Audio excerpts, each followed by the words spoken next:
સરદાર વલ્લભભાઈ પટેલની 150મી જન્મ જયંતિની ઉજવણીને લઈ વિશેષ કાર્યક્રમોનું આયોજન કરવામાં આવ્યું છે। અમદાવાદમાં આજે સરદાર યુનિટી માર્ચનું આયોજન કરાયું હતું। કેસરીનંદન ચોક વિરાટનગરથી ઓઢવ ભાગોળ સુધી પદયાત્રાનું આયોજન કરાયું હતું।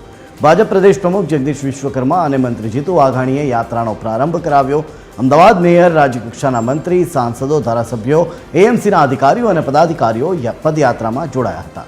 ભાજપ પ્રદેશ પ્રમુખ જગદીશ વિશ્વકર્માએ કહ્યું કે સરદાર યુનિટી માર્ચનું આયોજન સમગ્ર દેશમાં થઈ રહ્યું છે। મુખ્યમંત્રી ભૂપેન્દ્ર પટેલે 9 તારીખે પ્રારંભ કરાવ્યો હતો। 182 વિધાનસભામાં યાત્રા નીકળશે। આજે નિકોલમાં પદયાત્રા નીકળી હતી। આવતીકાલે ઘાટલોડિયા વિધાનસભામાં યાત્રા યોજાશે। લોહ પુરુષ સરદાર વલ્લભભાઈ પટેલના 150મી જન્મ જયંતિ નિમિત્તે ન માત્ર અમદાવાદ શહેર પરંતુ રાજ્યભરમાં જે છે તે જન્મદિવસની ઉજવણી થઈ રહી છે। મારી પાછળના હું આપણે દ્રશ્યો બતાવવા માંગીશ કે 150 વર્ષ પૂર્ણ થયા અને ત્યારબાદ અત્યારે હાલ આ અમદાવાદના દ્રશ્ય છે કે જે અમદાવાદમાં વિરાટનગર પાસે આવેલું કેસરીનંદન ચોક છે, ત્યાં આ પ્રકારે એક વિશાળ સ્ટેજ બનાવવામાં આવ્યું છે અને સુંદર મજાનું આખું આયોજન કરવામાં આવ્યું છે, જેમાં અશ્વ સવારો હોય, પોલીસના જવાનો હોય કે ફાયર બ્રિગેડના જવાનો હોય, તમામ લોકો જે છે તેમાં જોડાયા છે।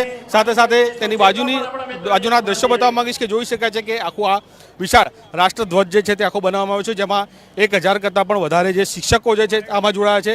સાથે સાથે મહત્વપૂર્ણ કહી શકાય કે આખી આ રેલી જે છે તે અહીંયા વિરાટનગર એટલે કે કેસરીનંદનથી લઈને ઓઢવ ભાગોળ સુધી પદયાત્રા જે છે તેનું આયોજન કરવામાં આવ્યું છે। ત્યાં સુધીનું આખો રૂટ જે છે તે આ કરવામાં આવશે।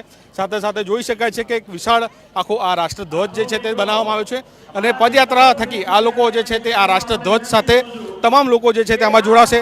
સાથે સાથે મહત્વપૂર્ણ કહી શકાય કે જ્યારે આટલું મોટું વિશેષ આયોજન કરવામાં આવતું હોય છે ત્યારે કાર્યકર્તાઓ તો જોડાય છે, સાથે સાથે ધારાસભ્યો, રાજ્યસભાના સાંસદો જે છે, અમદાવાદના સાંસદો છે, સાથે સાથે તમામ લોકો જે છે તે આ પદયાત્રામાં જોડાય છે। એટલે કે સૌથી મહત્વપૂર્ણ કહી શકાય કે 150મી જન્મ જયંતિ નિમિત્તે આ પ્રકારે એક આયોજન જે છે તે કરવામાં આવ્યું છે અને તેમાં મોટી સંખ્યામાં અત્યારે હાલ કાર્યકર્તાઓ સહિત લોકો જે છે તે આ પદયાત્રામાં જોડાય છે। કેમેરામેન નીતિન બગડા સાથે અભિષેક સિવાગેલા, TV 30 ગુજરાતી, અમદાવાદ।